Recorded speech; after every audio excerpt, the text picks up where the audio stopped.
In this session, I'd like to convey three things. I want you to come away getting a sense for what's the DNA of the product and why did it get to where it is today, just to get to know the product better.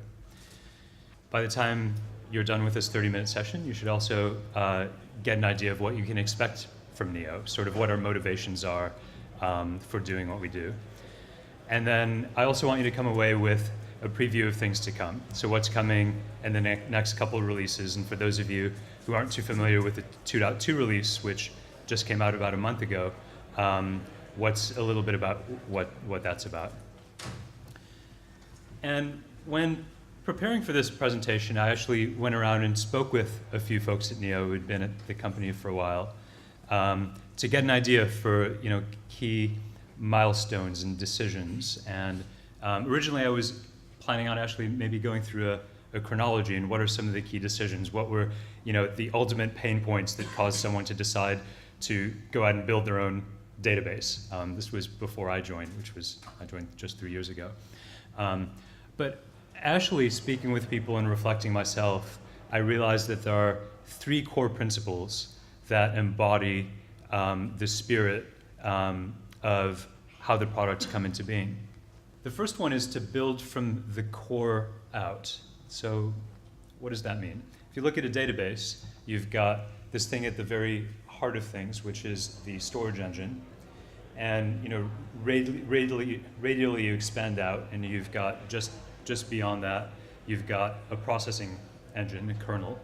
And just beyond that, maybe you have an imperative API, which is sort of the minimum starting point for being able to navigate and ask questions and get answers. And that is indeed the way the product came into being. In fact, the first version of Neo4j was embedded only.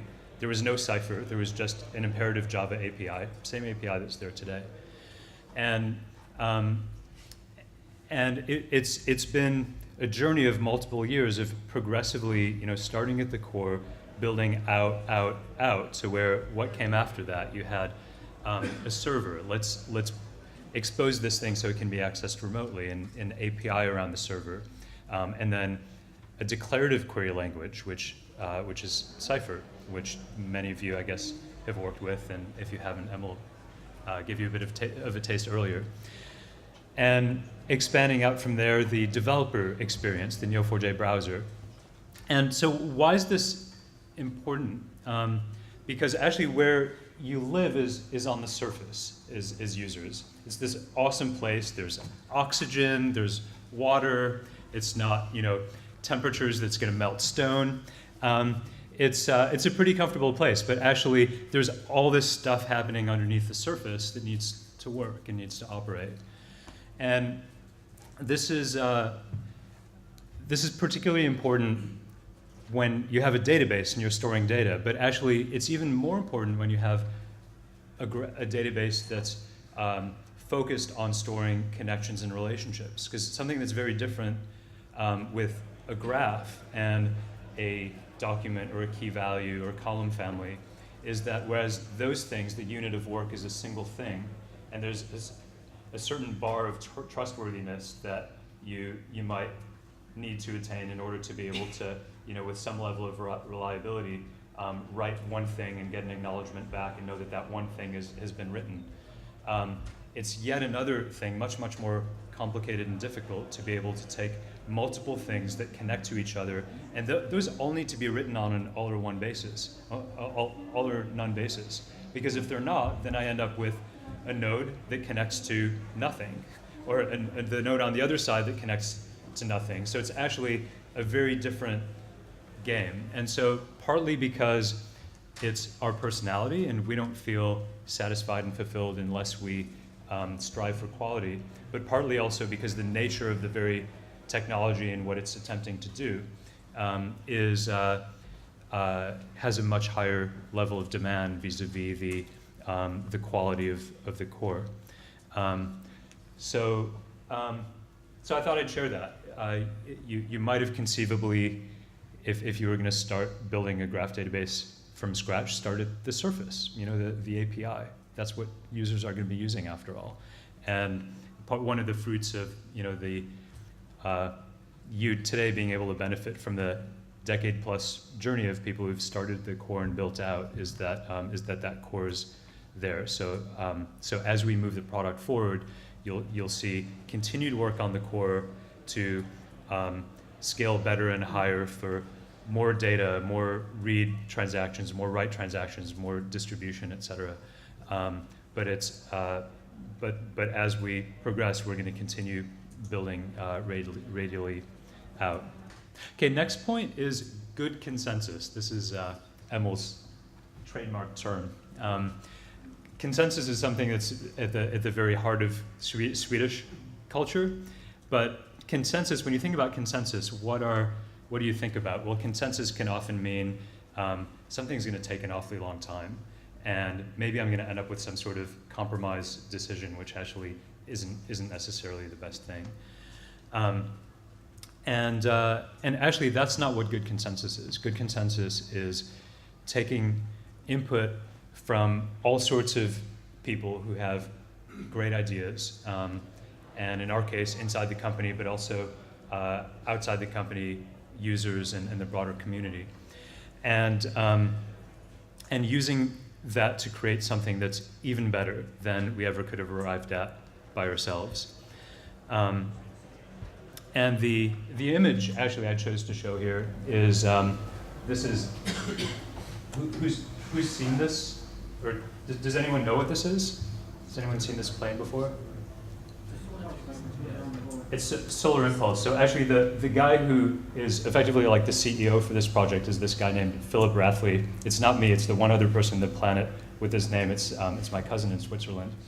And so I've been in a kind of a really neat position to see this project unfold over the years and what it's taken to actually do something which initially the airline companies that they reached out to, the guys who build planes, said that what they were doing was absolutely impossible. You can't possibly build a plane.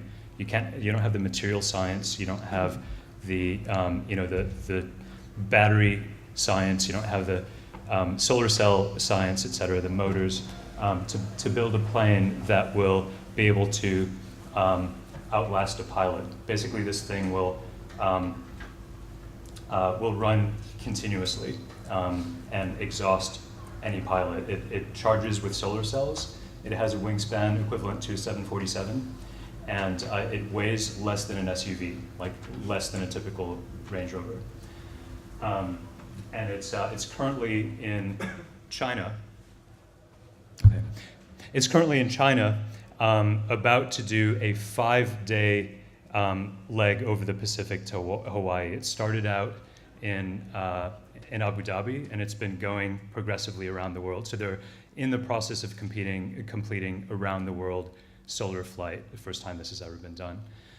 And so the image on the left is actually their mission control team. And if you think about the kinds of effort, the design effort, and then the implementation and operational effort of getting this airplane around the world, the only way you can possibly do it is with a lot of decision making involving a lot of people. But it's not, I intentionally didn't show people in a meeting room, because people in a meeting room actually doesn't equate to the way you end up wanting to use the technology. The Neo4j, much like Solar Impulse, is meant to be used in the real world actively. We make good decisions as we go, and we involve the community and involve other people. In preparing for this talk, Johan, our co-founder and CTO, said something I thought was really powerful that I wanted to share. He said that the biggest ingredient in our success wasn't necessarily a product insight, it wasn't necessarily a piece of technology. It was the fact that we've been able to bring in new people and new ideas and embrace those and improve as a result of those. And considering that, actually, in order to be able to bring in new people and new ideas and use those, that actually means you need to be able to create an environment where people feel empowered to speak and where others are inspired to listen, and where you can create this culture of open exchange. And so this is something that we cultivate with you, and we want to maintain an openness so that and I'd like you to know that every single piece of input that you provide, whether as a pull request, whether or not it gets accepted, or as a piece of feedback, actually does make its way in one form or another, often not in the ways that you expect, back into the product. Finally, the third core value is that trust is the foundation of all relationships. So you think about trust, what does that mean? That means for trust, I need some level of openness and transparency.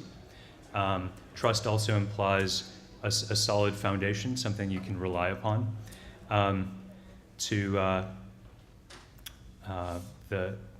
guess the metaphor I chose for this is the Øresund Bridge. This is the bridge that I take the train across every time I fly to Copenhagen and then go to our head office, our head engineering office in Malmö, Sweden. And it's a bridge that goes over water and then underground, and that connects two different cultures and countries, and supports train traffic, motorized traffic, works in rain, snow.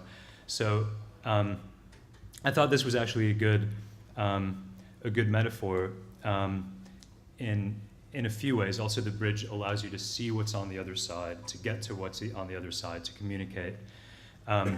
So ways in which this is reflected in Neo's philosophy is, first of all, transparency. Our source code, even the source code for the Enterprise Edition, is fully open. Anyone can go see it, comment on it.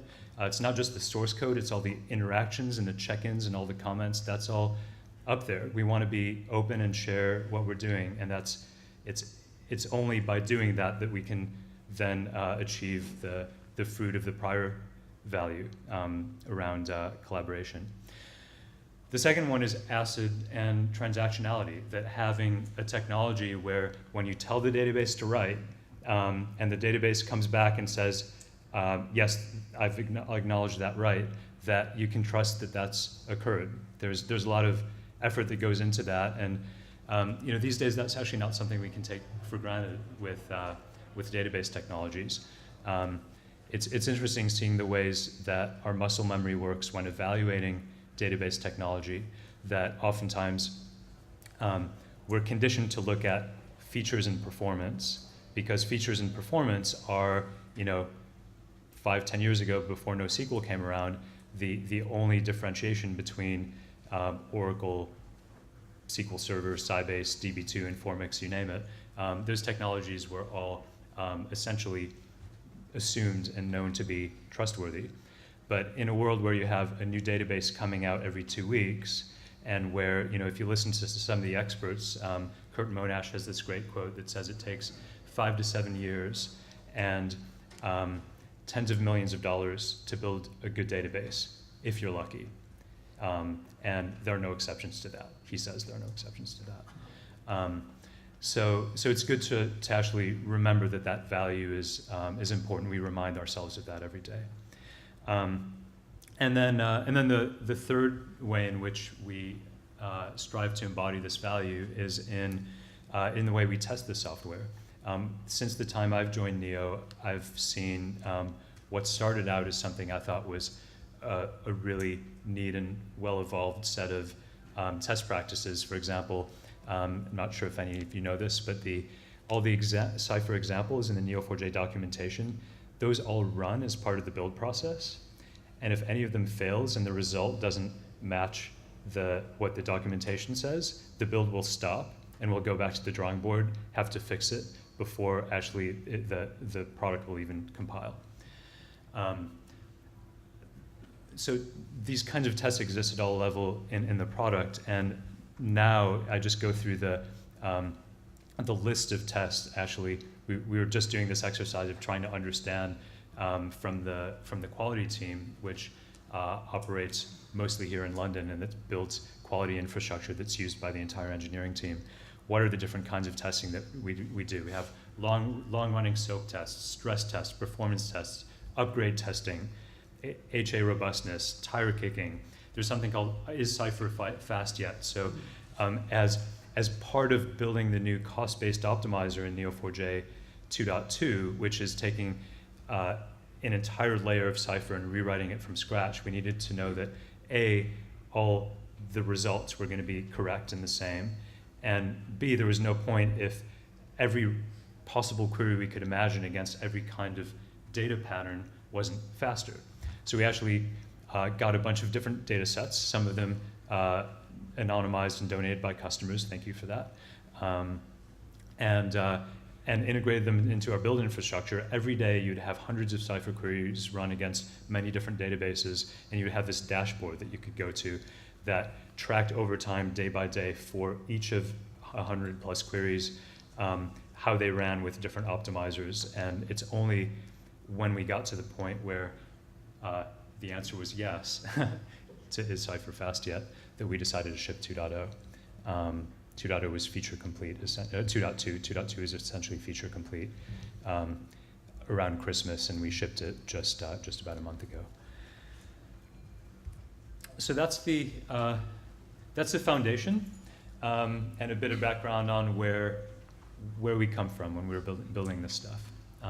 So I hope that perspective is useful. I'd be remiss in not talking about what's coming. So let me start by talking about 2.2, which for many of you who haven't adopted yet may still be coming.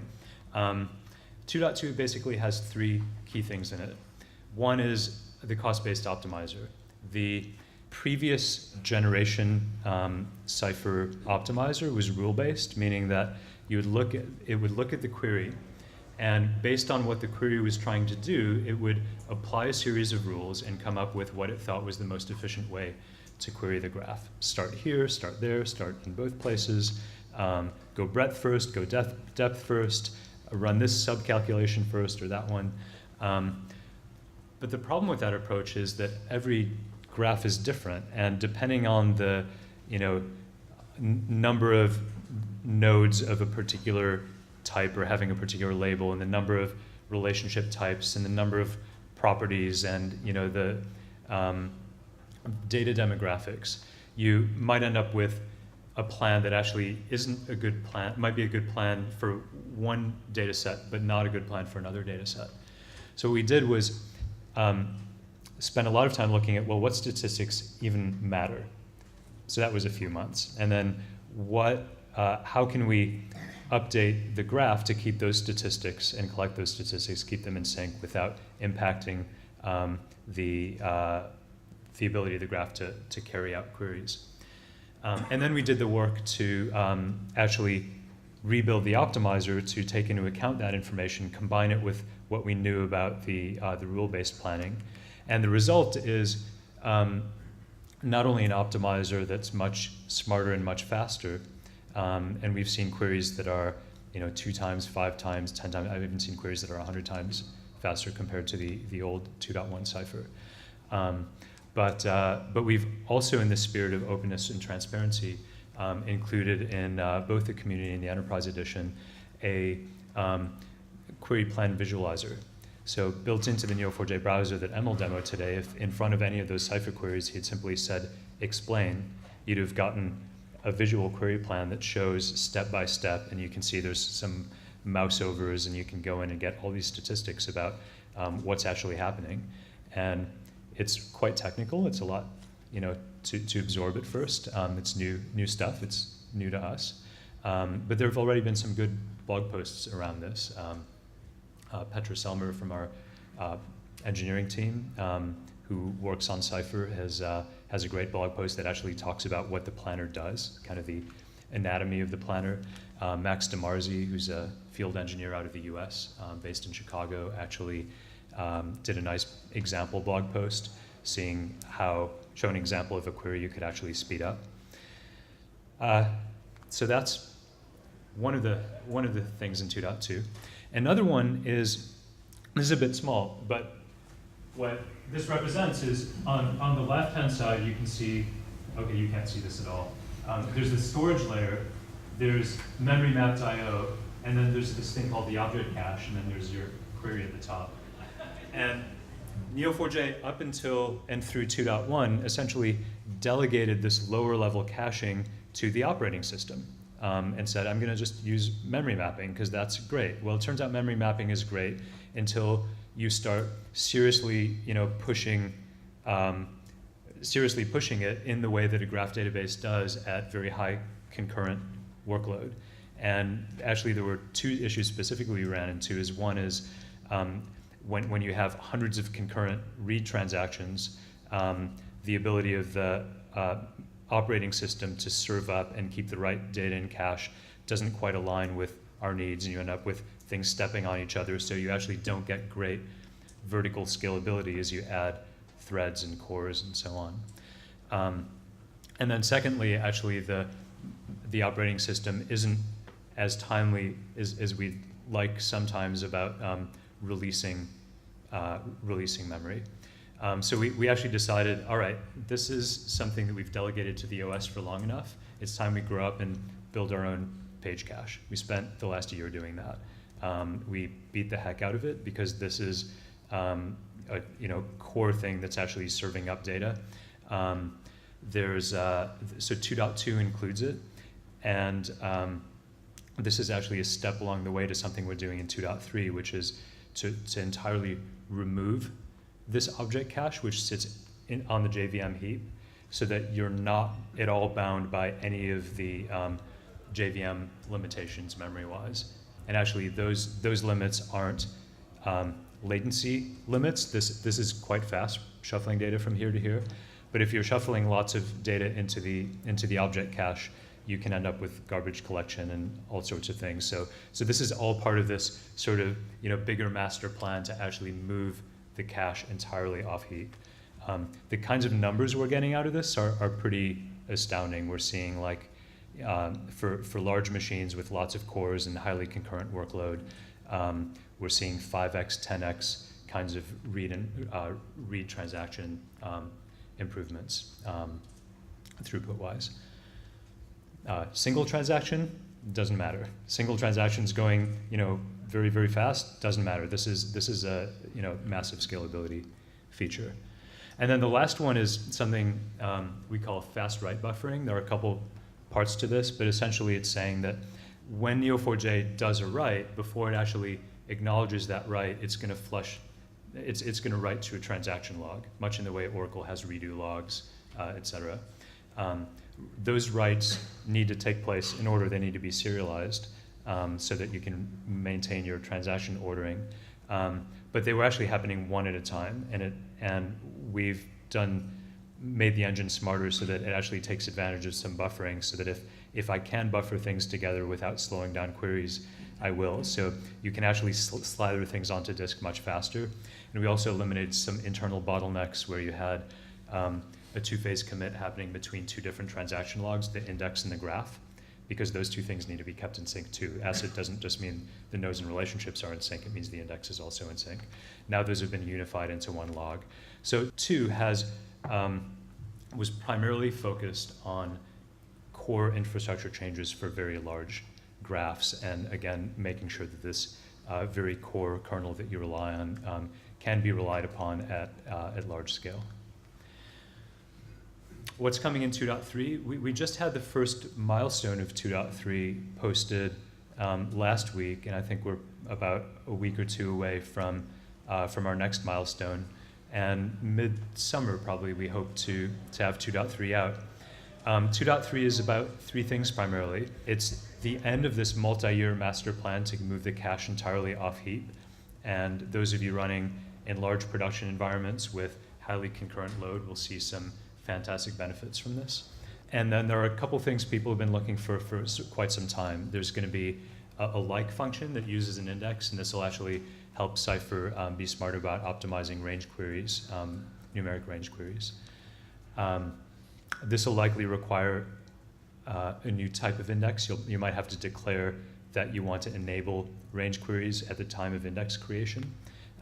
This will be something you'll be able to tap into. And then labels were actually part of a master plan to provide hooks and schema into the graph. So at one level, the data is the schema in a graph model, but actually, while that's true, there's you can look at the meta model and say, well, can I enforce the meta model? And wouldn't that be nice? A lot of data architects are used to doing that, and there's a lot of value in having the database do that, not writing it in the application. The first constraint we released was in 2.0. Actually, it's a unique constraint in conjunction with an index, and so we're going to add mandatory property constraints. It doesn't. This feature isn't mandatory, so you don't have to use it. You can not use it. When you do choose to use it, optional mandatory property constraints. We need to. Someone in marketing help me. We're going to make it possible to say, for labels of person, I must have a person ID and a date of birth and a first and last name. So that's I've gotten a lot of requests for that, and in back to the core values earlier, that all the feedback that we get, ultimately once we see someone doing something repeatedly, repeating the same thing over and over and over, okay, it's time we bring that into the product and make everybody's life easier so you can spend time doing other cool things. And finally, a few words on 3.0. 3.0 is, probably like end of this year if we're really lucky, or first quarter of 2016. The big area of focus here is taking the multiple years worth of input we've gotten around accessing Neo4j remotely just meaning accessing the server through an API that's not embedded.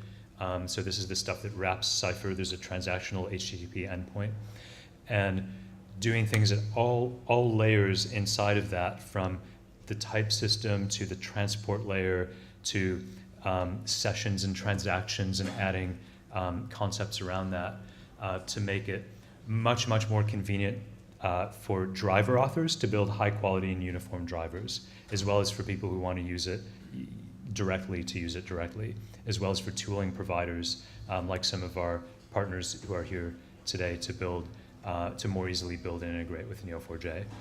This work actually began about 4 months ago, because there's just a huge amount of design work here, and you'll start seeing milestones of this probably in conjunction with 2.3, because this is something we really care passionately about getting right. Next one is bigger clusters, bigger graphs. So we've got more and more people pushing limits, and the work being done in 2.2, 2.3 has been focused on significantly increasing write throughput. Forgot to mention write throughput with highly concurrent small transactions can go up as much as 10 to 100 times better than what it was transactionally with earlier versions. There's also a bulk data creation utility which can load all of DBpedia, which is like all knowledge known by mankind, right? It's the Wikipedia and the Wikipedia graph that loads in 100 seconds using that utility. It's something like 25 million relationships and 5 million nodes. So that's been so the focus in the 2.x series of late has been and continues to be read throughput, write throughput, and high transactions. And then we're already seeing customers starting to really push the limits on clusters. We've got customers with I think the clusters as large as 85 members in a cluster. Super unusual. Actually, one of the beautiful things about Neo4j is a 3-instance cluster or a 5-instance cluster can do so incredibly much actually on a relatively lean number of cores. It's not unusual to see batch workloads that were done on like a 50-instance cluster in Hadoop that takes 5 hours, and saying, okay, we're just going to do that all in real time in Neo4j and doing it on a single laptop within minutes. So you see some incredible efficiencies. Of course, for connected workload, the more hops, the more densely connected things are, and the more data you have. The combination of those three things causes the gap to widen and widen and widen between this and anything else. So we'll be pushing the limits on all of the upper limits around bigger clusters, bigger graphs. And then we're also seeing clear demand for more sophisticated access control. 2.2 included some really basic authentication functionality, but we're going to be building on that with more sophisticated authorization. A lot of the banks around town have been looking for out-of-the-box LDAP, Kerberos, that kind of thing, admin role, cipher read-only role. So that's coming in 3.0 as well. So that's it. Thanks for connecting.